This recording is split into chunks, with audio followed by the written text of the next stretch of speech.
New this morning, alarming statistics showing the number of CMS students failing classes has doubled this year compared to last school year. Yeah, it's really concerning, especially for some parents and school leaders who think that it's because of virtual learning and not being in the classroom. We bring in Fox 46's Destiny McKeever. She's live this morning with a breakdown. Of course, Destiny, you've been combing through that alarming report and the statistics. You also have been talking with some parents. What do they have to say?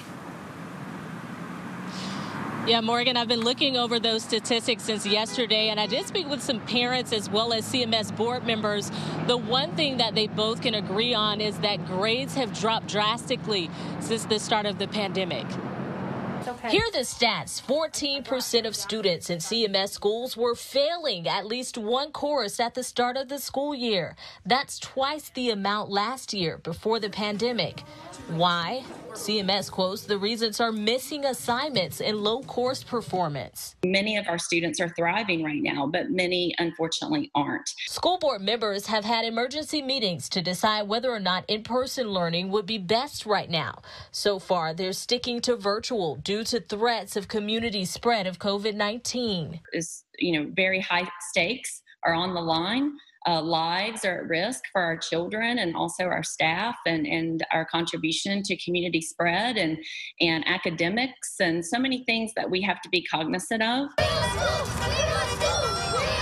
Although we've witnessed protests from upset parents and students, as well as legal battles pending against the district, the students are still at home until further notice. In-person learning, the kids actually retained the information and the teachers taught the child. CMS maintains it's doing everything possible to reduce the number of students with D's and F's. School members admitting assessments will need to be made. As we come out of the virus, both from an academic standpoint and also from a social emotional standpoint, I think we'll need to do a lot of triage work.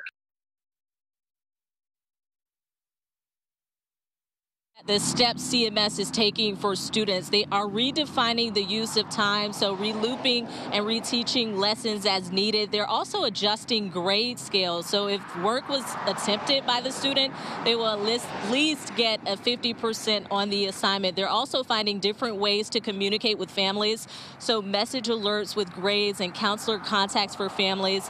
I did ask the CMS board member how parents should be able to keep up with all of this information, and they said the best way is for parents to directly contact the teacher at all times. That way they make sure their children are excelling. Reporting live this morning, I'm Destiny McKeever, Fox 46.